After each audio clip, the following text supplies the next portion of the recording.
Ya, estamos, entiendo que esto ya está al aire, digamos. Eh, Buenas tardes a todos nuestros espectadores. Estamos en una nueva jornada, ¿cierto? Del ciclo de seminarios. Estamos en una nueva jornada del ciclo de seminarios organizado por el Programa de Políticas Públicas de la Fundación Instituto de Estudios Laborales. Este ciclo de seminarios llamado Salidas a la crisis del COVID. Para el día de hoy tenemos como invitado, a quien aprovecho también de saludar y agradecer su participación en la jornada de hoy, a Alexis Cortés. ¿Cómo está, Alexis? Muy bien, gracias, muchas gracias por la invitación.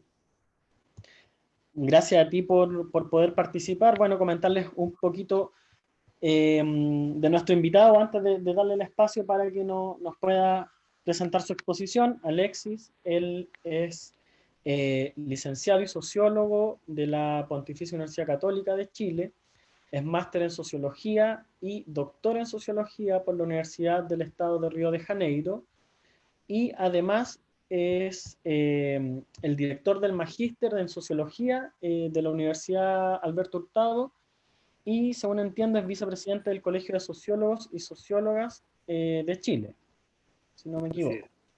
Me corrobora que así es. Entonces, acá tenemos la suerte de poder contar con un destacado sociólogo académico, quien en el día de hoy nos va a presentar la exposición, o nos va a hablar, mejor dicho, sobre la proyección del estallido social en el marco de esta crisis sanitaria, social, económica que hemos estado viviendo. Así que, sin más preámbulos, le damos el espacio a Alexis. Breve. Eh, como ha sido la tónica en los ciclos anteriores, en las charlas anteriores, se va a realizar la charla y después al final se abrió un espacio para que nuestros espectadores puedan hacer preguntas. Las vamos a canalizar a través del chat y yo se las voy a presentar, las voy a ir leyendo a Alexis para que las pueda ir respondiendo también. Eso una vez finalizada la presentación. Así que ahora sí, sin más preámbulos, los dejo a todos y todas quienes nos están acompañando en esta tarde de día viernes con Alexis Cortés. Muchas gracias, Martín.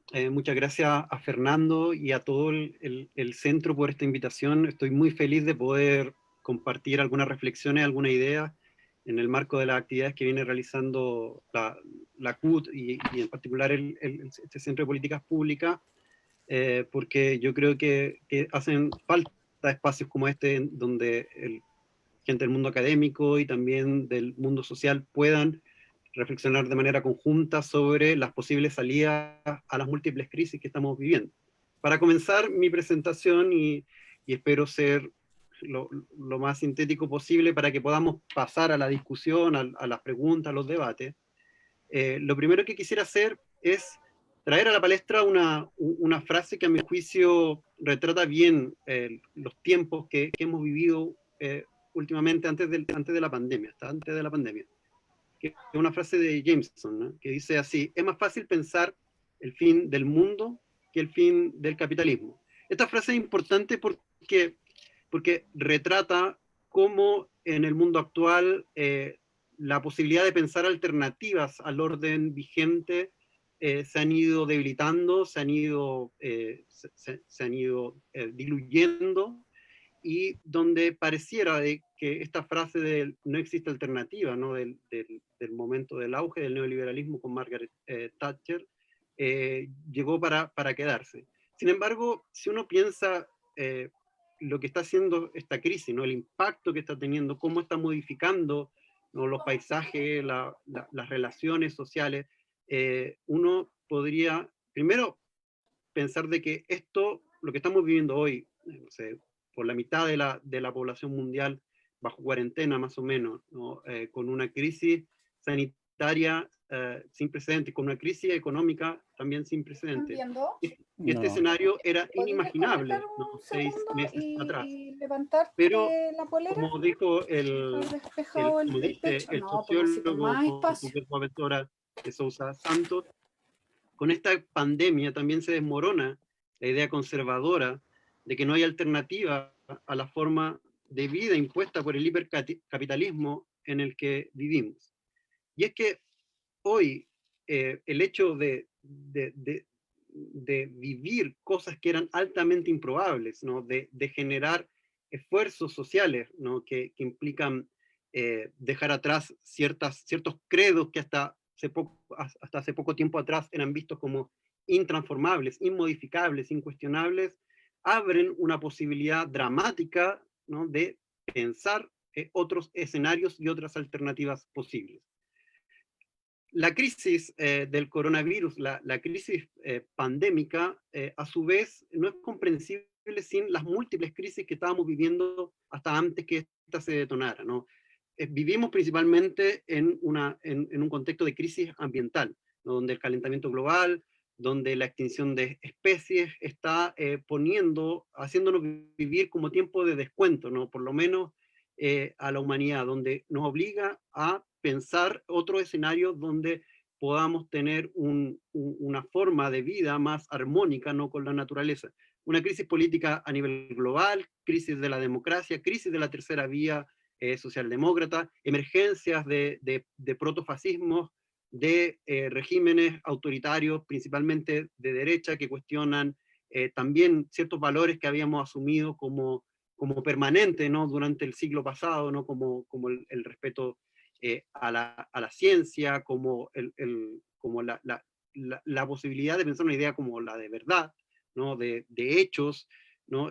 Todo eso viene siendo cuestionado por la emergencia de gobiernos como el de Trump, como el de Bolsonaro en Brasil, como el de Erdogan en Turquía, ¿no? Y a su vez una crisis económica fuertemente marcada por la guerra comercial entre China y Estados Unidos, que tenían un proceso de desaceleración y de disputa comercial que estaba afectando, ¿no? De manera diferenciada, pero en general a todos los países del mundo. A esto se le suma la crisis epidemiológica producida por el coronavirus, que ha implicado que los estados en el mundo entero han debido enfrentar una crisis para la que no estaban preparados, ¿no? Y que donde probablemente están peor preparados que hace 10 años atrás, precisamente por la fortaleza, por la irradiación de estas dinámicas neoliberales que han puesto en tela de juicio la capacidad, ¿no?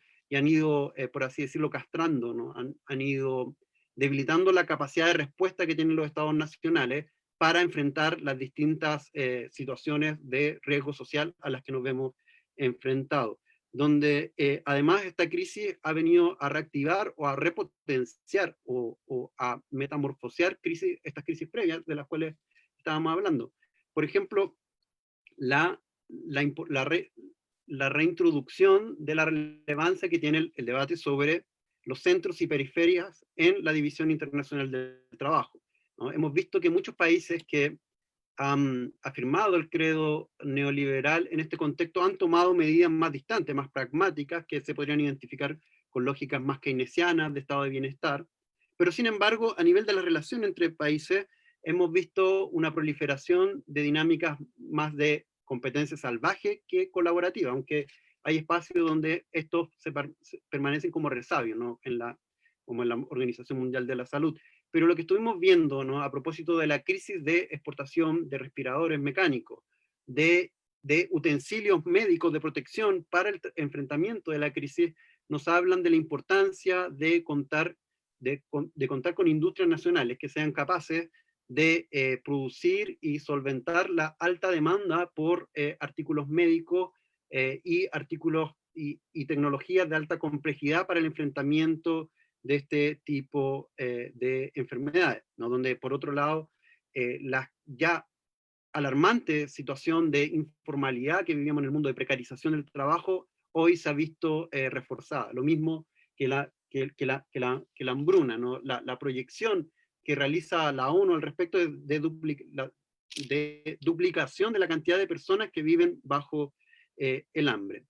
Sin embargo, todas estas crisis tienen la particularidad que al darse en el marco de la crisis pandémica, hacen mucho más transparente las consecuencias inmediatas que pueden tener las decisiones colectivamente vinculantes que se realicen del mundo de la política. La crisis medioambiental tenía otra característica en el sentido de la percepción, ¿no? Los resultados, ¿no? Las consecuencias que tiene la crisis medioambiental solo son posibles de apreciar claramente a largo plazo, ¿no?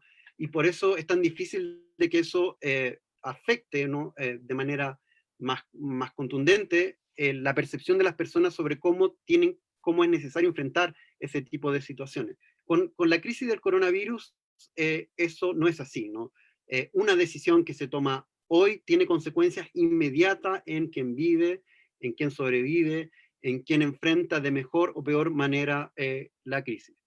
Teniendo ese contexto global, es necesario situar lo que está ocurriendo en Chile, ¿no? Nosotros, al igual que en el mundo, vivíamos simultáneamente varias crisis, ¿no? Y la principal, o digamos la más característica, ¿no? La que nos da el trazo más específico de lo que estamos viviendo es la crisis que estalla el 18 de octubre, ¿no? La crisis social, que a su vez es expresión de una crisis política, ¿no? De un alto grado de desconfianza de las instituciones, ¿no? De la República, de las instituciones, de la democracia de modo general, respecto del funcionamiento. También una crisis económica que venía arrastrándose ya por la enorme sensibilidad que tiene nuestra economía a los vaivenes del mercado internacional. Y una forma específica de expresión de la crisis medioambiental dada por la crisis hídrica, ¿no? que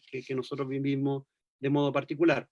Y uno podría pensar que la crisis del coronavirus amplía, profundiza y al mismo tiempo extiende las crisis anteriores, ¿no? Lo que delinea una íntima relación entre lo que viene ocurriendo desde el 18 de octubre, ¿no? en Chile, y la crisis del coronavirus. No solo por la narrativa que ha utilizado el gobierno para lidiar con ella, ¿no? Estamos hablando del hecho de que los términos para enfrentar el virus, ¿no? Este enemigo poderoso que no tiene miramiento, ¿no? Es la misma narrativa que utilizó el Estado para lidiar con el 18 de octubre. Brevemente tenemos que pensar en cómo caracterizar, ¿no? la crisis del 18 de octubre. Hay varias hipótesis que están en juego, ¿no? y varias de ellas yo creo que contribuyen de manera multivariable, ¿no? a explicar lo que comenzó a ocurrir el 18 de octubre. ¿no? Pero podríamos decir que básicamente el 18 de octubre se inicia como una respuesta, ¿no? una respuesta dramática a los procesos de hipermercantilización de nuestra vida social, ¿no? En cada uno de los ámbitos de la vida social, los chilenos han experimentado cómo se han convertido en jugosas fuentes de negocios para un sector de la población bastante pequeño que se beneficia por ello. Generalizando lo que las personas movilizadas, los manifestantes, han denominado como el abuso, por un lado, el abuso del mundo empresarial, pero un abuso que es permitido desde el mundo político, signando una especie de lógica de abandono, ¿no? de la población frente a estos procesos de mercantilización. Por eso tiene tanto sentido la idea de que está escrita, ¿no? en uno de los muros de Santiago, ¿no? de que Chile es el principio y el fin del neoliberalismo. Claro, es un cuestionamiento al neoliberalismo, pero no al neoliberalismo de un punto de vista abstracto, ¿no? sino al hecho de experimentar las consecuencias perversas que tiene el neoliberalismo en la vida cotidiana, ¿no? a través de lo que las personas han significado como el abuso, ¿no? pero que se expresan, ¿no? en la mercantilización de la salud, de la educación, de las pensiones, ¿no? en el peso que tiene la deuda en nuestras vidas cotidianas. Y eso ha activado o ha acirrado una contradicción que está en el seno de todos los países del mundo, ¿no? que es la contradicción entre neoliberalismo y democracia. ¿no? El hecho de que una parte significativa de la vida social, fundamental para la vida social como es la economía, empieza a actuar a partir de dinámicas y lógicas propias, ¿no? Y se separa de la esfera decisional, ¿no? deliberativa, ¿no?, de la vida colectiva. Por lo tanto, se le arranca ese pedazo de la vida cotidiana a las lógicas de disputa que caracterizan la vida en democracia, ¿no? La democracia, por otro lado, se vuelve altamente sensible a las lógicas de desigualdad económica que produce un modelo de desarrollo como el del neoliberalismo, reproduciendo esa desigualdad, haciendo más sensibles a las élites políticas a los intereses de los sectores más pudientes, que a su vez son los que financian normalmente los sistemas políticos, y donde podríamos decir que lo que ha ocurrido en Chile, ¿no?, es una democracia directa del capital, ¿no?, cuya expresión más caricaturesca, ¿no?, es la dictación de las leyes de pesca, ¿no?, donde teníamos asesores de las grandes empresas dictando literalmente los componentes, ¿no?, el articulado de las leyes desde sus correos electrónicos hacia los parlamentarios, ¿no? Eso, ese anclaje, ¿no?, entre desigualdad económica y desigualdad política crea un escenario de desafección y de crisis de los principales dispositivos que permitían que en Chile hubiera no solo una tolerancia, sino que hasta un cierto sentido una aprobación del modelo de desarrollo en el que vivíamos. Pero la crisis del 18 de octubre al mismo tiempo echa por tierra, ¿no? Yo diría que la principal construcción que se eleva en la narrativa nacional, ¿no?, del neoliberalismo, que es esta idea de Chile como el país modelo, ¿no?, como el jaguar de América Latina, como el país más desarrollado de la región que está compitiendo con los países de la OCDE, ¿no? La denuncia, ¿no?, la imputación que hicieron las movilizaciones han demostrado que esa capacidad de situarse como un país que es paradigmático, ¿no?, no tiene cómo sostenerse, ¿no? No tiene cómo sostenerse no solo por las consecuencias sociales que ha tenido ese desarrollo económico, sino que porque es un desarrollo económico absolutamente limitado, ¿no?, totalmente dependiente de la exportación de materias primas, basado en la especulación, ¿no?, basado en el crédito que ha operado como una especie de postergador de los conflictos sociales, porque la desigualdad social que provoca este modelo de desarrollo no se compensa, ¿no?, con el acceso a un cierto bienestar material que termina siendo pagado en cuotas que se van volviendo cada vez menos cómodas, ¿no? Y mostrando una limitación, un techo bastante claro para que esta lógica se siga reproduciendo.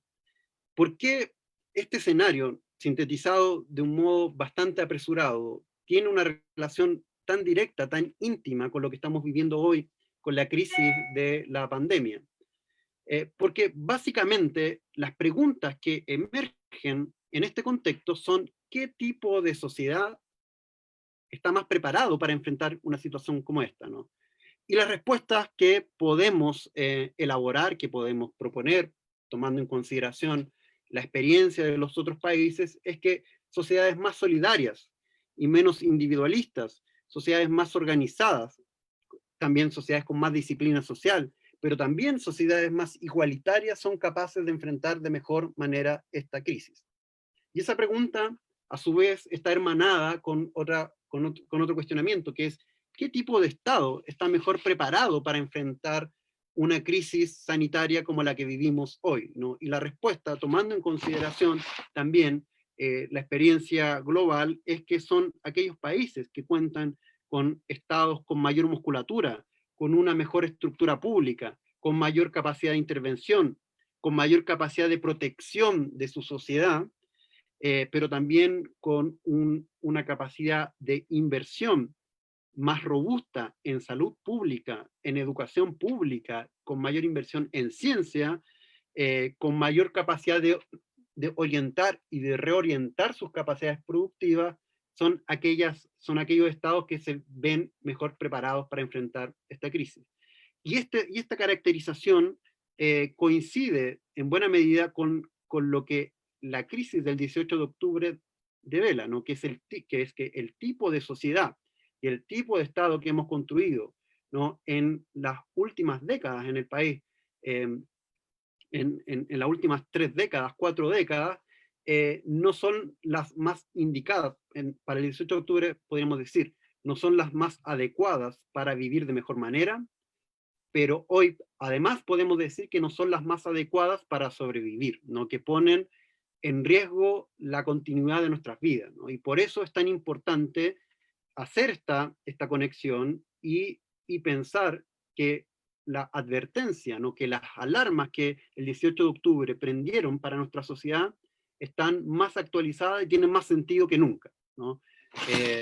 Porque precisamente a lo que apuntan es advertirnos respecto de que el camino que estamos emprendiendo no va a llegar a buen puerto, ¿no? Y hoy dramáticamente se ha visto comprobado, ¿no? Pensemos en la estrategia chilena para enfrentar al coronavirus, ¿no? Este es un gobierno básicamente empresarial. El presidente ha sido a lo largo de toda su vida un gran especulador.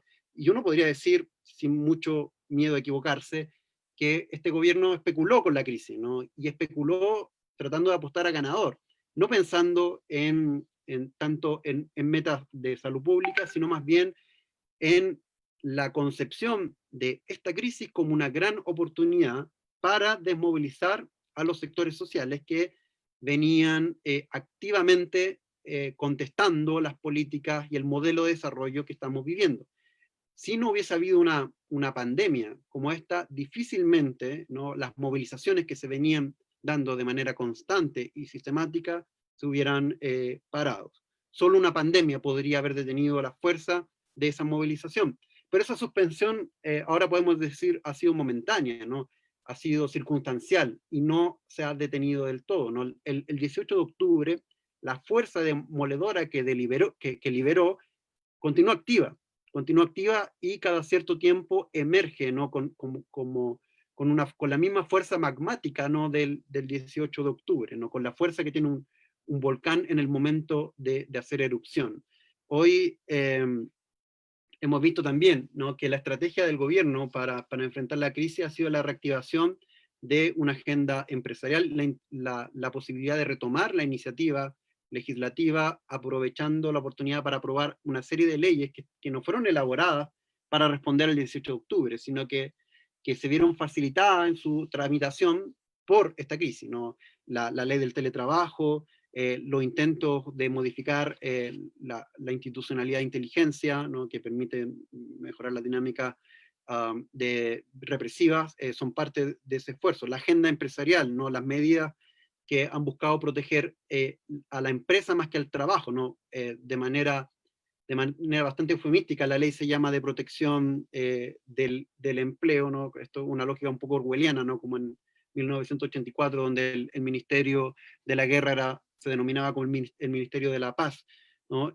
Donde hemos visto que la prioridad ha sido el salvataje de las grandes empresas, a pesar de que se han aprobado fondos millonarios para ir en ayuda de las pequeñas y medianas empresas, que son las que sostienen la mayor parte del empleo. Solo ha llegado ese aporte, ese rescate a una fracción ínfima de la enorme cantidad de pequeñas y medianas empresas que existen en el país. La crisis ha sido vista como una oportunidad de generar también buenos negocios, ¿no? Los cuestionamientos que se han hecho a los arriendos al espacio riesgo, el hecho de que la primera gran medida para enfrentar la crisis fue ponerle un precio al test del coronavirus, indican de que esta lógica de la mercantilización de la vida, ¿no?, se ha mantenido incólume, ¿no?, a lo largo de esta crisis, y por lo tanto las imputaciones que se elaboraron durante el 18 de octubre también se han reactualizado.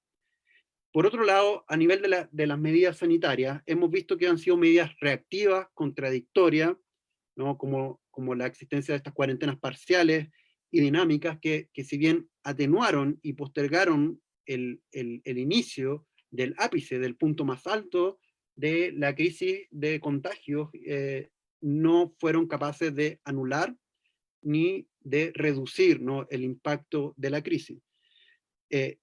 También hay que pensar que, a propósito del 18 de octubre, de que probablemente, o más bien existiría una alta posibilidad de que sin el 18 de octubre, que sin la presión del mundo social, ¿no? De los sindicatos, ¿no? De los colegios profesionales, de las universidades, ¿no? Que presionaron para tomar medidas como la suspensión de clases, ¿no? Probablemente ni siquiera hubiésemos tenido, ni siquiera hubiéramos contado con estas medidas contradictorias y parciales, ¿no? Y reactivas. Por lo que el 18 de octubre es un efecto positivo por lo menos tuvo, ¿no? Porque si no, no sería descartable del todo un alineamiento mucho más duro, ¿no? del gobierno de Sebastián Piñera con la estrategia de otros gobiernos de derecha a lo largo del mundo, ¿no? Particularmente lo que está ocurriendo en Brasil, ¿no? Que lo han convertido en uno de los epicentros de la crisis del coronavirus, con cerca de 1000 personas que mueren diariamente en Brasil, y eso con un alto grado de subnotificación, y pensando en la estrategia asumida por Estados Unidos, una estrategia de minimización, de relativización y de negación, ¿no? Y de priorización a toda costa de la economía, y que no es otra cosa que una priorización de las grandes ganancias de los grandes empresarios, los grandes grupos económicos. Esta estrategia del gobierno de Chile para lidiar con la crisis ha revivido, ¿no? Durante un periodo breve de tiempo, sobre todo el mes de marzo y parte de abril, este discurso, esta narrativa de Chile como el país modelo. ¿Vale? Basta con recordar algunas de las frases que pronunció el ministro de Salud. Estamos mejor preparados que Italia para enfrentar la crisis. A nadie le va a faltar cama, ¿no? Me llaman todos los días para felicitarme. Estamos cerca de iniciar una nueva normalidad. La gente ya puede ir a tomar café con sus amigos, ¿no?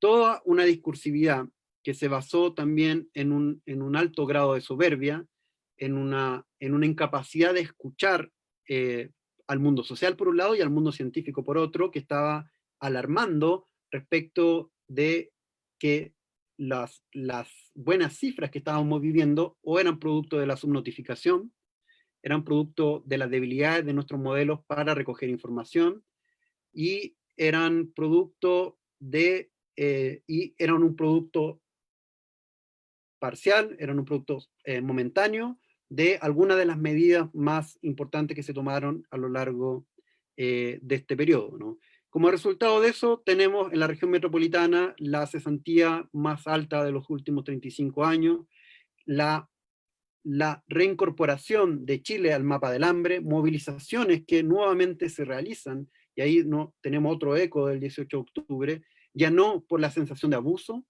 ya no por una idea de rebelión frente a un sistema con el cual no nos identificamos, ¿no? Y que rechazamos, sino que por una cuestión más básica que cualquier otra cosa, ¿no?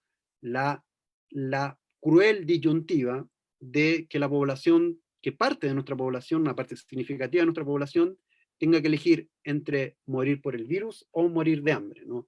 Y frente a eso, generar espacios de contestación, generar espacios de rebelión, generar movilizaciones que han alcanzado un alto nivel de radicalidad, ¿no? En un contexto donde hasta hace pocos días pasamos a China en el número de contagiados, donde el país se convirtió en el segundo país con más contagiados diarios por millón de habitantes, y donde nos encontramos a puertas de la saturación y colapso completo de nuestro sistema sanitario, tanto a nivel de salud pública como de salud privada. Entonces tenemos que esta narrativa, nuevamente, ¿no? Del Chile país ganador, del Chile país modelo, ha estallado en 1000 pedazos, ¿no? Y ha quedado sepultada, ¿no? Una vez más. Los modelos que elaboró el mismo gobierno lo ha reconocido, fueron solo castillos en el aire, ¿no? Se han pulverizado, se han desvanecido, y un gobierno que no solo arrastraba el enorme descrédito producto de la crisis del 18 de octubre, sino que ha demostrado una vez más su total alejamiento, ¿no? De la realidad del país, ¿no? El propio ministro de Salud lo ha reconocido al señalar de que no tenía idea de la magnitud del nivel de pobreza y hacinamiento en el que vivía una parte de la población, lo que haría inviable, ¿no? Las propias medidas de cuarentena. Frente a este fracaso del podríamos decir, del Estado, ¿no? Y que nos han llevado a una situación que es dramática y que va a empeorar. Tenemos que prepararnos para tiempos que serán peores. Ha venido una respuesta social, ¿no? La movilización en contra del hambre es una de las respuestas, ¿no? Las ollas comunes, la activación de las organizaciones sociales, de los clubes deportivos que están organizando ayudas a sus socios, ¿no? La solidaridad de que se resume en la idea del pueblo ayuda al pueblo, pero reconociendo de que estas manifestaciones no son contra la cuarentena, que se considera como una medida justa y necesaria, sino que son contra el hambre, que son producto de un modelo de desarrollo que nos va a hacer pagar un alto costo, ¿no? Por haberlo asumido de modo tan ortodoxo, de modo tan poco flexible y de modo tan ideológico, ¿no? Durante las últimas décadas. Eso nos hace creer que si salimos de esta crisis, ¿no? Probablemente será a pesar del gobierno que tenemos, ¿no? Y a pesar de las medidas que se han tomado. Esta crisis además nos muestra una vez más el fracaso del neoliberalismo como modelo de desarrollo, particularmente en estas condiciones, ¿no? Incluso países que eran parte del credo neoliberal se han ido alejando de los mantras asociados a las lógicas neoliberales, y eso le ha permitido lidiar de mejor manera frente a la crisis. En ese sentido, si pensamos la idea de un acuerdo nacional, deberíamos buscar generar un acuerdo nacional, pero precisamente para intentar superar y dejar atrás este modelo de desarrollo que nos ha puesto en una posición subordinada a la División Internacional del Trabajo, que ha generado enorme desigualdad social, pero que a su vez nos ha expuesto a un alto riesgo en medio de una pandemia como esta. Y hoy, por eso es tan importante nuevamente pensar alternativas. Aprender las lecciones, tal cual señala Boaventura de Sousa Santos, de la cruel pedagogía del virus, ¿no? Y tenemos que sacar lecciones porque este escenario en el que estamos, ¿no? De pandemia, inimaginable algunos meses atrás, no es un escenario del todo descartable en un futuro reciente, ¿no? No será la última crisis que viviremos en nuestras vidas, ¿no? Para lidiar con una situación como esta, ¿no? Que es producto también de una expansión irracional de un modelo económico depredador de la naturaleza. ¿Qué lecciones podemos sacar de esta crisis? ¿No? Primero, aquellos países que se han alejado del neoliberalismo circunstancialmente o que son menos neoliberales responden mejor a la crisis, ¿no? Segundo, sociedades más democráticas, más organizadas, responden mejor a esta crisis. ¿Por qué? Porque permite controlar las acciones del gobierno, permite contestarlas, obliga a tomar medidas más radicales para enfrentar una situación tan radical como esta. Sociedades más industrializadas también responden mejor a esta situación, ¿no? Lo que se vivió durante las semanas previas a la declaración de la pandemia son un buen retrato, ¿no? De la importancia que tiene pensar estrategias de desarrollo menos dependientes, ¿no? El hecho de, pensemos en algunas de las medidas que tomó Estados Unidos, ¿no? La reorientación de su matriz productiva para generar insumos médicos o para generar respiradores mecánicos. La dependencia de la mayor parte de los países del mundo frente a las exportaciones industriales chinas, ¿no? Que durante un determinado periodo quedaron interrumpidas, pero que a su vez se reforzaron en términos de dependencia una vez que China vuelve a retomar su camino económico, y donde los embarques de respiradores mecánicos eran básicamente subastados en las baldosas de los aeropuertos, y donde el peso de los países, ¿no? Al final se medía por la capacidad de poner dinero en la mesa, ¿no? Eso nos obliga a pensar estrategias de desarrollo que impliquen un mayor grado de independencia y una posición mejor situada, ¿no? Del punto de vista de las funciones que ejercemos en la División Internacional del Trabajo, ¿no? Un modelo basado en la exportación de materias primas no nos va a permitir, ¿no? Enfrentar de una buena manera una situación como la de la pandemia. También sociedades y estados con mayores grados de protección social, ¿no? La existencia de un estado social ¿no? Permiten responder mejor a estas crisis, ¿no? La existencia de seguros, ¿no? De cesantía, la existencia de una salud, de una red de salud pública, con inversión, con infraestructura, con personal en buenas condiciones de trabajo, ¿no? La posibilidad de pensar rentas básicas, ¿no? De que existen mínimos civilizatorios que es necesario respetar, ¿no? Eh, con, con, y que se relacionan con el descontento que hemos visto en estos días por las condiciones en las cuales viven una parte significativa de nuestra población, ¿no? En condiciones de hacinamiento, en condiciones de malnutrición, en condiciones incluso de hambre. Y yo diría que la última gran lección es que sociedades más igualitarias responden mejor a esta crisis, ¿no? Una de las principales consecuencias, ¿no? de la pandemia es que ha desnudado y ha profundizado, ¿no? Con crueldad el peso que tienen las desigualdades en nuestras sociedades, ¿no? ¿Quiénes son los que más mueren, ¿no? Pensemos en Estados Unidos, quienes más fallecen por el coronavirus es la población afrodescendiente, es la población latina. En el caso de Brasil, quienes más fallecen son las poblaciones de los estados más periféricos, es la población favelada que no tiene acceso a agua potable, que no tiene acceso a alcantarillado, que no tiene acceso a atención médica. Son los que están, los más pobres de nuestra sociedad, son los más hacinados, son los peor alimentados, ¿no? Y aquí se ha reforzado una idea que lamentablemente retrata bien lo que estamos viviendo.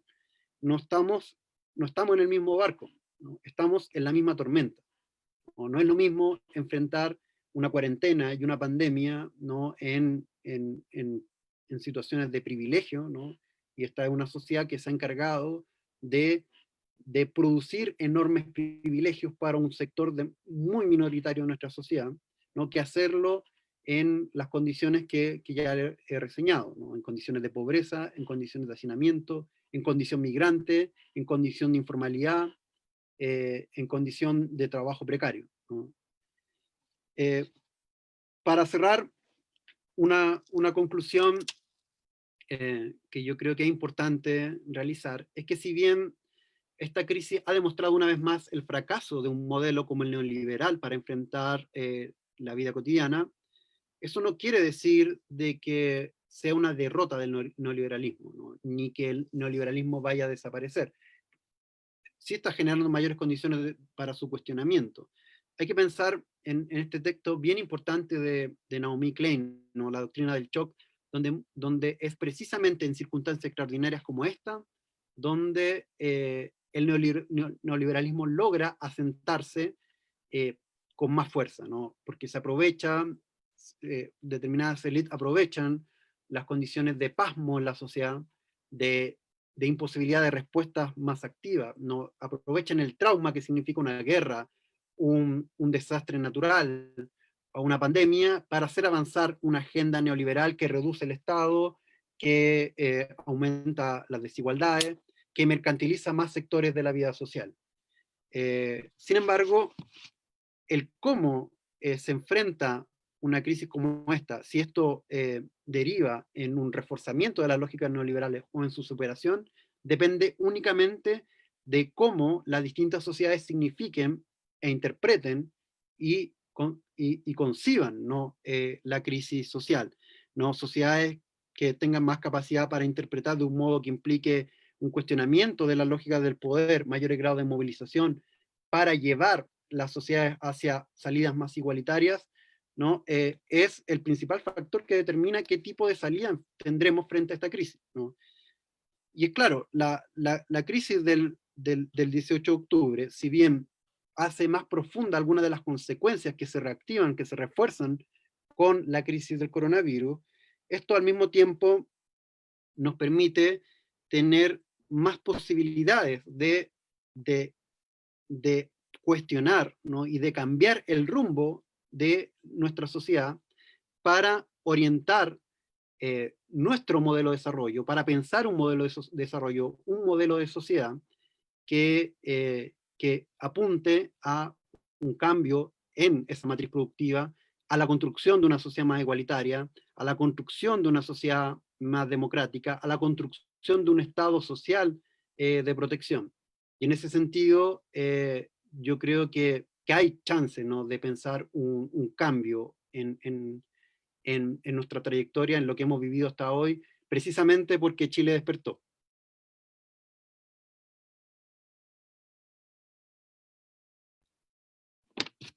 Martín.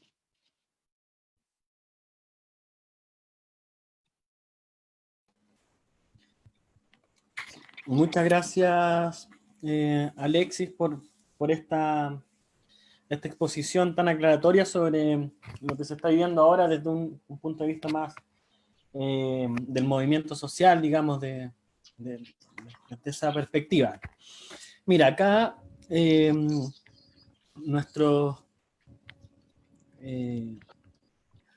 escuchas tienen una pregunta. Mira, Manuel Luna pregunta: ¿cuáles medidas políticas post pandemia implican inicio en debilitar el modelo neoliberal chileno y cuáles tenderían a mantenerlo?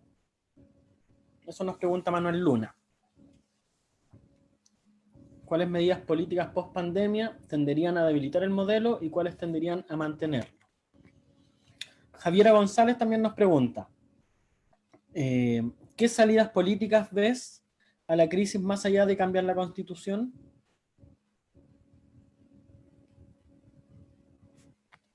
Y me enviaron por interno otra pregunta, la vamos a leer en unos segundos. Vamos a hacer las 3 preguntas y luego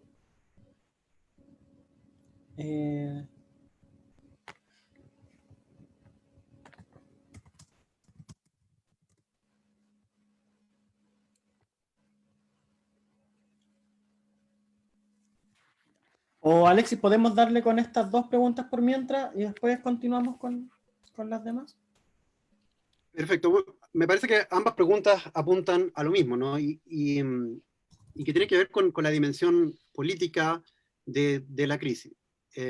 Y me parece que la respuesta tiene que tomar en consideración este vínculo íntimo entre el 18 de octubre y la crisis producida por la pandemia.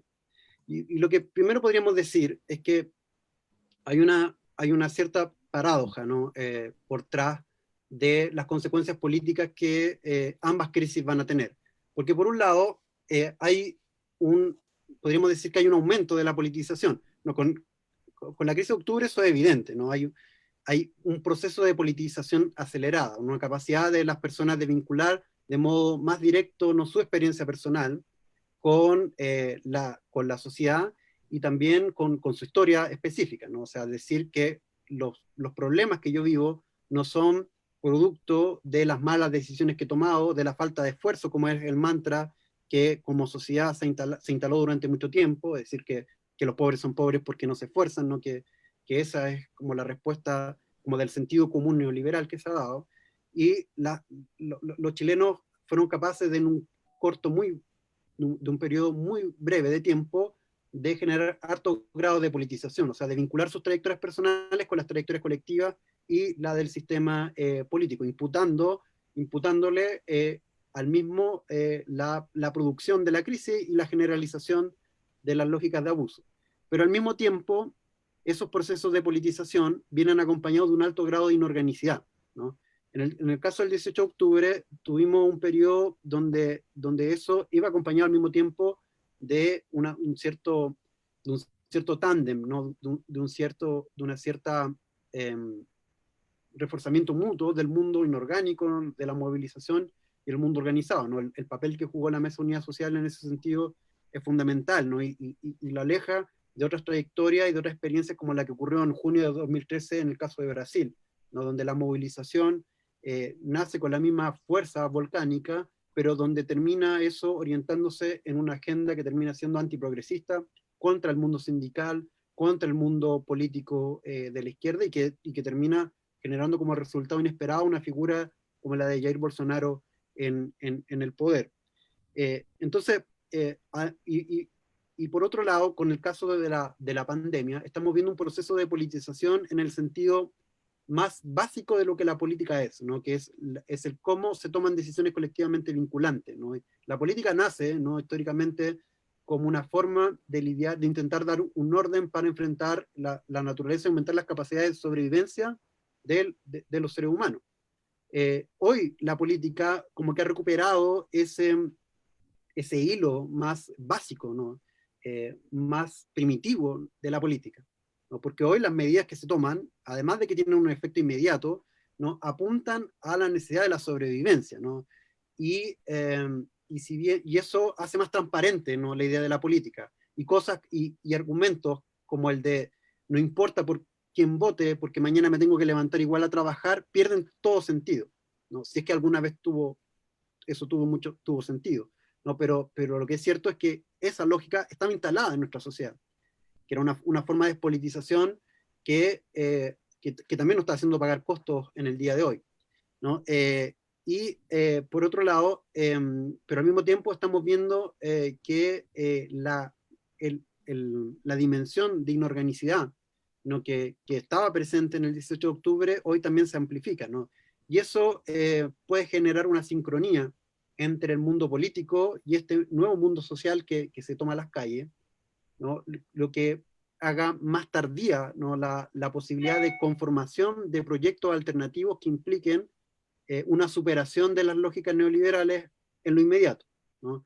Yo creo que es inevitable, ¿no?, es casi una certeza de que en un determinado momento vamos a lograr cambiar el curso, ¿no?, a nuestra trayectoria de desarrollo, ¿no?, y alejarnos de las dinámicas neoliberales. Pero hoy la dificultad con la que nos encontramos es que los puentes entre la indignación, que los puentes entre el descontento, los puentes entre esta politización acelerada del mundo social, con proyectos políticos que lo viabilicen como modelos de sociedad, todavía no están del todo construidos, ¿no? Hay algunos fundamentos, pero eso todavía es pendiente. Y en ese sentido, la, la, la discusión sobre la Constitución, claro, es importante porque nos va a dar la oportunidad de repensar y poner en tela de juicio, ¿no?, lo que hasta ayer era visto como algo natural, ¿no? El neoliberalismo en Chile no solo tuvo el mérito el mérito para sí mismo de presentarse no como una alternativa de desarrollo, ¿no?, bastante ineficaz, bastante ineficiente en mi modo de ver, pero no solo se presentó no como un modelo más, sino que como el único posible y deseable, ¿no? Y durante mucho tiempo, buena parte de la sociedad se sintió como parte de esa idea de modelo, ¿no? Y compartían, pese a las condiciones en las cuales todos sabemos vivíamos. Eso está en cuestión, pero además la posibilidad de discutir un nuevo pacto social que se puede retratar en una nueva constitución nos ofrece la posibilidad de cuestionar todo aquello que hasta el día de ayer se vio como natural, ¿no?, que es un ejercicio que la sociedad ya emprendió. Pero ahora lo que tenemos que hacer es formalizarlo y transformarlo en alternativas que se cristalicen, ¿no?, en soluciones y en arreglos más permanentes de modo institucional, es decir, comenzar a construir instituciones, comenzar a construir un Estado que se organice ahora sobre otros principios, ¿no?, donde el mercado no sea el regulador por excelencia y el coordinador principal de nuestra vida en sociedad. Ahí, y en ese sentido, a mí me parece que las medidas políticas post pandemia que deberían apuntar a un debilitamiento de las lógicas neoliberales son las de poner por delante la necesidad de construir una gramática de derechos, ¿no?, y eso se debería expresar en la Constitución, pero también una gramática de derechos donde le corresponde al Estado asegurarlo y garantizarlo, ¿no? Y por lo tanto, a lo que se debería apuntar para una salida post-neoliberal, ¿no?, en la pospandemia, sería un reforzamiento de lo público, ¿no?, del bien común, y para eso son fundamentales los aspectos que han quedado en cuestión tanto con el 2011 como con el 18 de octubre, como con la crisis sanitaria, ¿no? un nuevo modelo de protección social, un Estado social, un nuevo sistema de salud pública, ¿no? Más robusto, con mayor grado de inversión, y una educación pública también, y eso también replicado en otros ámbitos como la previsión social, el sistema de pensiones, y todos los aspectos que han sido dominados por dinámica y por lógica netamente mercantiles. Para eso es importante también reforzar no solo al Estado, sino que también a la sociedad. Y hoy la sociedad se expresa casi únicamente por la capacidad de intervención que tiene un sector muy minoritario, que son los grandes empresarios, ¿no? A lo largo de este tiempo han tenido una capacidad de veto de cualquier aspecto que pueda poner en peligro esta arquitectura económico-política que ha tenido como resultado la generalización del abuso. Y en ese sentido es necesario reforzar el papel de otras voces, ¿no? Y los sindicatos están primero en la lista respecto de el nuevo rol que tienen que empezar a jugar en ese contexto. También los colegios profesionales, las organizaciones sociales, territoriales, las organizaciones de usuarios de la salud, las organizaciones de endeudados, ¿no? Todas ellas deberían empezar a asumir un rol más protagónico en un escenario de pospandemia que busque superar las dinámicas neoliberales que hasta ahora se han impuesto de modo monopólico en nuestro país.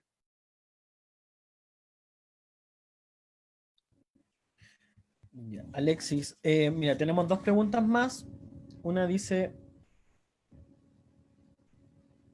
¿cree usted que solo mediante un acuerdo político y social se pueda superar la crisis post-pandemia o solo se trata de un acuerdo político? Esto pregunta José San Martín. Y Cristian Rivera nos hace otra pregunta, también dice, de alguna manera nos vemos retraídos a la década de los 80 con temas como represión, violación a los derechos humanos, protestas, cuestionamiento a la autoridad y con un plebiscito consulta a la vista que permitirían medir apoyos a ciertas posturas relacionadas al desarrollo que queremos a partir de un posible cambio constitucional. Frente a esto, ¿qué escenarios se visualizan ante esta suma de fenómenos nuevos pero que vivimos décadas atrás? Y una tercera pregunta que nos acaba de llegar, dice Javiera González, pregunta, ¿es posible debilitar el neoliberalismo estando en un gobierno de Piñera? ¿O no vamos a avanzar nada hasta que termine su periodo? ¿Cómo se cruza la próxima elección ahí con la pega de la futura Asamblea Constituyente? Esas son las tres preguntas que nos han hecho nuestros espectadores en estos últimos minutos. Sí. Bueno, respecto a la idea de un acuerdo político, un acuerdo social convocado por Sebastián Piñera, ¿no? Yo creo que bueno, ese es un punto esencial. Yo creo que es altamente difícil que un acuerdo convocado con las características que se está planteando hoy no pueda implicar una salida como real de la crisis en la que estamos desde el 18 de octubre. Es posible que la salida a ambas crisis no sea o que la respuesta no sea de superación del neoliberalismo, pero lo que es claro es que las contradicciones que han provocado ambas crisis solo son superables en una salida que se imagine por fuera del neoliberalismo. Ahora, si eso sería posible de superar a través de un pacto político o de un pacto político-social, yo creo que necesariamente tiene que ser un pacto político-social, pero tiene que ser un pacto político-social que ponga por delante ciertas materias clave, ¿no? Que yo creo que se identifican con las lecciones que podemos sacar de la cruel pedagogía del virus, ¿no? Y esas lecciones son la necesidad de pensar arreglos institucionales, no salidas institucionales que se piensen por fuera del neoliberalismo, es decir, que no se basen en las dinámicas de acumulación basadas en la especulación por un lado, ¿no? Porque somos un país que no produce nada, ¿no? Que buena parte del PIB es la exportación de materias primas y la especulación que se genera en torno de ella, ¿no? Y Sebastián Piñera es un gran ejemplo de eso, ¿no? Él no es un productor, ¿no? No es un empresario, no es identificable con la tipología de la burguesía tradicional, ¿no? Bueno, no podría decir si la burguesía es productiva o no, pero lo que es claro es que hoy estamos siendo gobernados, ¿no? Y el tipo de actor social por excelencia del modelo neoliberal es un tipo de empresario especulador, ¿no? Que no es productivo, que no produce cosas, sino que más bien se basa en la generación de ganancias a partir de operaciones bursátiles que no dependen ni se reflejan en una capacidad para producir cosas ni cosas materialmente útiles. Eh, un acuerdo político-social entonces necesariamente debería poner por delante la necesidad de superar el actual modelo de desarrollo que tenemos, que se basa en la exportación de materias primas, que se basa en una relación depredativa frente a la naturaleza, que transforma regiones extensas de nuestro país y a poblaciones completas en zonas de sacrificio, y que producen una distribución de la riqueza muy limitada, ¿no?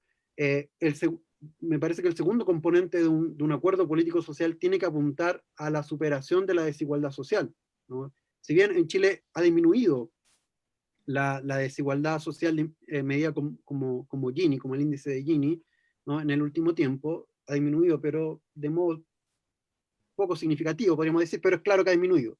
Pero por otro lado, ha aumentado la percepción de desigualdad en otros ámbitos de la vida social. ¿Lo que quiere decir eso? ¿No? Que es cada vez más claro para las personas que muchas de las posiciones sociales que ocupan las personas dependen más bien de cuestiones ligadas a su nacimiento, ¿no? A su cuna, y no de las decisiones, no de las capacidades, no de los talentos, no del mérito que estaría asociado a su trayectoria, ¿no? Algo que quiebra con el mito de la meritocracia del país, ¿no? Y además, la crisis de la pandemia ha demostrado los efectos trágicos que tiene la desigualdad a la hora de enfrentar situaciones como esta, ¿no? Si no hacemos un acuerdo político-social, ¿no? Que ponga por delante la superación del neoliberalismo, la creación de un nuevo modelo de desarrollo, ¿no? Con otra matriz productiva, ¿no? Que nos ponga en otra posición en el concierto internacional, que permita generar mejores empleos, que permita generar riqueza de verdad y no solo especulación, ¿no? Y por otro lado, que no implique poner por delante la superación de la desigualdad y por otro, la generación de un Estado social, ¿no? Que garantice derechos sociales. Nosotros somos uno de los pocos países del mundo donde prácticamente no existe ningún derecho que esté consagrado en la Constitución, ¿no? El problema que viven países como Brasil, como Colombia, como, como Ecuador, ¿no? Países latinoamericanos que tienen constituciones que logran reflejar como las expectativas que tienen las sociedades de una vida mejor a través de la garantía de derechos, es que esas sociedades tienen poca capacidad institucional para traducir lo que está en el papel en modelos de sociedad reales, ¿no? En transformarlo operativamente en algo que se pueda cumplir, ¿no? Nuestro problema es mucho peor, ¿no? Ni siquiera tenemos derechos consagrados en la Constitución para exigir. Entonces, el primer paso que tenemos que dar es construir este nuevo pacto social, pero no en los términos que se están presentando hoy, ¿no? Donde corremos el riesgo, una vez más, que se reactiven las transformaciones gatopardistas que en algún momento Tomás Julián denunció también, es decir, que todo cambie para que todo permanezca igual, es decir, cambios superficiales que no implican modificaciones agudas ni radicales en los principales núcleos lógicos de funcionamiento del sistema y de nuestro Estado y de nuestro modelo económico. Y en ese sentido, las próximas elecciones, la próxima Asamblea Constituyente son fundamentales. O sea, bueno, convención constitucional. Son fundamentales porque nos van a dar la oportunidad de poner en la mesa modelos de sociedad distintas, definiciones de bien común distintas, ¿no? Porque hasta el día de hoy, hasta el momento, ¿no? A pesar de las impugnaciones que ha hecho la sociedad, solo ha prevalecido una forma de definir desarrollo, solo ha prevalecido una forma de definir bien común, y solo ha prevalecido una forma de concebir las posibilidades de desarrollo, ¿no? Y eso sin duda es una oportunidad, pero que no nos asegura nada, ¿no? Y por eso es importante reforzar el papel de los actores sociales. Y por eso el pacto tiene que ser necesariamente político y social, ¿no? Porque con los actuales actores políticos, además, es difícil imaginar futuros distintos a los que ya vivimos, ¿no? Al presente que ya vivimos. Y ahí es importante creo yo, reconstruir y acelerar la sincronía que exista entre la enorme capacidad de politización que ha mostrado nuestra sociedad, la capacidad cuestionadora, problematizadora, y su capacidad para ofrecer y para proyectar, ¿no?, alternativas políticas viables que traduzcan ese descontento, que traduzcan esa ansia de cambio en modelos, que en proyectos concretos, ¿no?, y que sean viables de ser llevados a la práctica. Y ahí una de las preguntas apuntaban a la actualización de ciertos fenómenos que observamos en los 80, claro, ¿no? Las marchas contra el hambre, las ollas comunes, ¿no?, la reactivación de las organizaciones económicas populares para enfrentar, para intentar sobrevivir al impacto de la crisis económica provocada por el coronavirus, ¿no? Pero lo que tenemos que tratar de evitar, yo creo que a toda costa, es nuevamente reactivar una salida como la que tuvimos para el año 88, donde más bien lo que terminó por prevalecer es una arquitectura, ¿no?, que por un lado desconocía el papel que deberían cumplir los actores sociales, pero por otro que consagró como aspectos pétreos, inamovibles, inmodificables, por un lado el sistema económico y por otro el sistema político expresado en esa constitución. Eh, es cierto, es una respuesta formalista, ¿no? Cambiar la constitución, pero eso no quiere decir de que creamos de que cambiar la constitución sea lo único que nos va a permitir superar el estado de cosas, ¿no? Lo que sí es claro es que cambiar la constitución es un paso necesario, pero no exclusivo para avanzar hacia un estado de cosas diferente. Respecto de, de el rol de Sebastián Piñera, del gobierno de Sebastián Piñera, ¿podemos avanzar hacia una agenda post-neoliberal en estas condiciones? Bueno, yo creo que hasta ahora el gobierno de Sebastián Piñera se ha mostrado bastante obtuso, tanto en su primero como segundo gobierno, para responder a la voz clara del mundo social para proponer cambio en la dirección contraria al modelo que hemos tenido hasta ahora. Entonces es difícil imaginar de que efectivamente bajo un gobierno como este lograremos generar modificaciones, transformaciones posibles que, que cambien el panorama. Pero también, así como con este gobierno, es difícil pensar esto bajo la institucionalidad que tenemos hoy, de modo general, ¿no? Y por eso es importante cambiar la constitución, porque hay que pensar otro sistema político para hacer factible otro sistema económico. Pero eso no quiere decir de que hoy no se tengan que ya ir prefigurando, ¿no?, las salidas posibles a la crisis actual, ¿no? Y el hecho de tener un gobierno proempresarial, antisocial en muchos aspectos, nos obliga a hacer un esfuerzo redoblado por intentar hacer posible una alternativa real al actual modelo de desarrollo. Alexis, vamos con la última pregunta que nos hace Mario Villanueva. Dice, junto a la dispersión que observas desde el mundo social y por otra parte, partidos políticos que no han estado a la altura y no han dado respuesta a la crisis y que han terminado respondiendo a la agenda del gobierno que busca salvar lo sustancial del modelo, ¿ves alternativas nuevas más allá de las tradicionales que estén surgiendo para dar una, comillas, conducción a una salida? Uh-huh. ¿Esa pregunta o hay alguna más? No, esa es la última pregunta para que nos lleve. Ya, bueno, muchas gracias en general por todas las preguntas.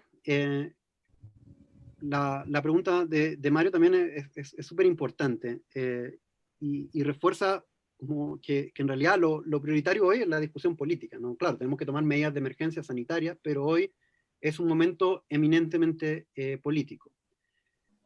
Para responder esa pregunta voy a tener que aludir a la figura que yo creo que mejor refleja y retrata lo que fue el 18 de octubre, ¿no? El 18 de octubre puede ser visto como una erupción volcánica. Una erupción volcánica que se hace visible solo en el momento en que una presión que hasta ese momento parece invisible, ¿no?, que está en el subsuelo, que está por debajo de la Tierra, genera tal grado de fricción que busca una salida, ¿no?, e irrumpe y hace erupción. Esa fuerza magmática que se libera, ¿no?, tiene una fuerza devastadora, ¿no? Arrasa con todo lo que esté alrededor. tiene un potencial enormemente destructivo. Pero también la lava, ¿no? y la destrucción que eso genera hace más fértiles los terrenos para sembrar nuevas cosas. Las fuerzas magmáticas cambian los paisajes políticos, cambian el paisaje social, o el país que tenemos hoy, ¿no? Es totalmente distinto y será totalmente distinto al que había hasta antes del 18 de octubre. Ahora, el problema de eso es que una fuerza volcánica es difícil de canalizar, ¿no? Es difícil de que esa capacidad modeladora sea del todo consciente, ¿no? Entonces va provocando muchos efectos no controlados y muchos efectos inesperados.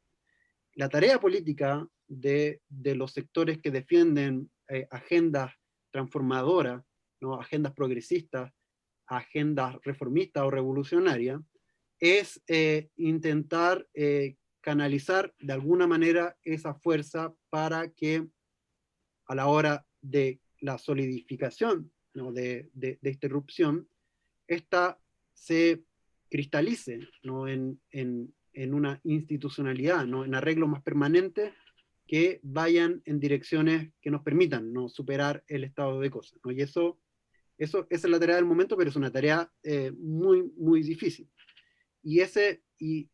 Pero a pesar de eso ya hemos visto, ¿no? que otros momentos volcánicos han tenido efectos en el sistema político, ¿no? El sistema político hoy está tensionado, ¿no? Y han emergido nuevos actores, pero tiene razón Mario al decir de que los actores políticos no han estado a la altura para enfrentar la crisis, ¿no? Y eso no está ocurriendo solo aquí, ¿no? En Brasil, que es un país que yo acompaño bien de cerca, ¿no? Estamos viendo cómo hay una total descomposición de los sectores que están en el poder, con Bolsonaro que está arrastrando el país hacia un abismo, y donde hay una guerra de guerrilla entre las instituciones y distintos actores de la derecha, y donde los sectores de oposición de izquierda son meros espectadores. No pareciera que los actores políticos, en menor medida, porque también la profundidad de la crisis en Brasil es mucho mayor, en el caso chileno, los actores que aspiran a hacer transformaciones, o al menos aspiran a identificar o tratar de capitalizar estas fuerzas que se liberaron con las erupciones volcánicas, no solo no han sido capaces de lidiar con ellas, sino que, como bien dice Mario, no han estado a la altura de eso. Ahora, si estos nuevos terrenos, estos cambios en el paisaje político van a permitir la fertilización de nuevas actorías políticas, de nuevas fuerzas políticas, yo creo que sí, ¿no? Ya la están formando, ¿no? Una de las cosas que sacamos como balance positivo de las últimas movilizaciones en el país es la emergencia de un actor como el movimiento feminista, por ejemplo, que llegó para quedarse y que va a generar necesariamente cambios, o va a promover cambios enormemente importantes para pensar otro modelo de sociedad, ¿no? Pero todavía está pendiente la generación de nuevas actorías políticas más institucionales, ¿no? Más en el mundo político. Yo creo que eventualmente una salida por fuera del neoliberalismo, por fuera del actual estado de cosas, necesariamente va a requerir del concurso de esta nueva actoría, que va a adquirir formas que ahora no tenemos como delinear, ¿no? Ni como anticipar. Pero yo creo que pero yo creo que es posible asumir de que eso en algún momento va a ocurrir. Necesitamos esas nuevas actorías, pero también necesitamos a las actorías que podemos considerar más tradicionales, ¿no? Actores políticos que están dentro de la izquierda más tradicional, que están dentro de una izquierda más nueva, ¿no? Necesariamente van a tener que participar de alguna manera en la posibilidad de hacer más clara esa alternativa.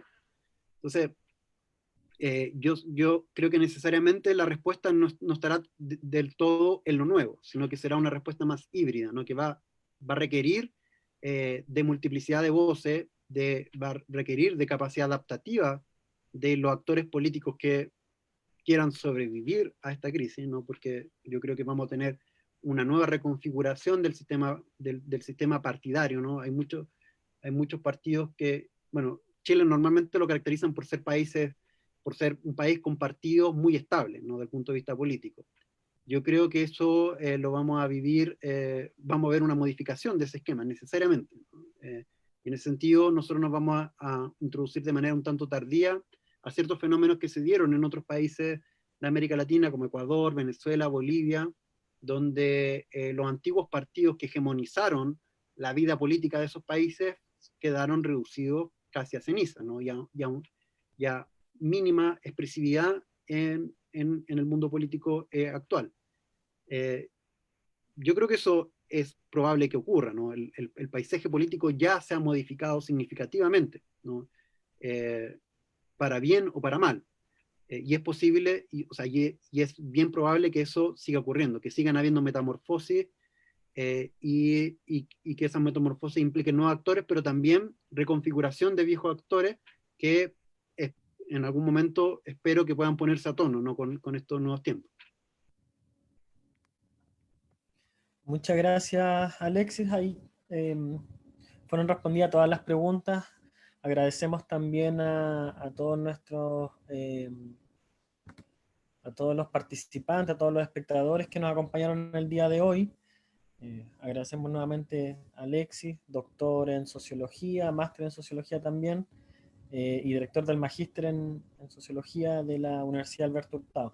No sé, Alexis, si te gustaría cerrar con alguna última reflexión para ir ya terminando este seminario del día de hoy. Yo solo quería agradecer por este espacio. Para mí fue bien significativo poder contribuir de alguna manera a las reflexiones que se vienen dando desde el Centro de Políticas Públicas de la CUT, y porque estoy convencido además de que la CUT sigue estando llamada a cumplir un rol fundamental en este nuevo escenario, ¿no? Todas las grandes salidas a las crisis de magnitud como esta, ¿no? Las grandes guerras implicaron que necesariamente una actoría fuerte del mundo de los trabajadores, ¿no? Y yo creo que la posibilidad de pensar alternativa solo será posible en la medida en que actores como los trabajadores organizados puedan tener una capacidad de incidencia real en la construcción de estos nuevos paisajes políticos. Muchas gracias nuevamente entonces, Alexis.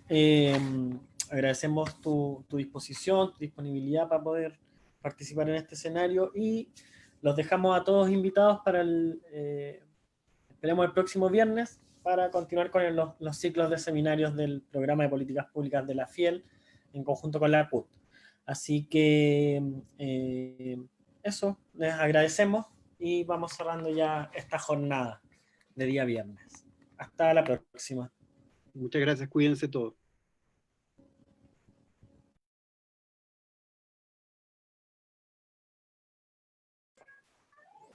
Saludos, Alexis, muchas gracias. Chao, Fernando, que estés bien, cuídate. Gracias. Saludos. Saludos a ella también.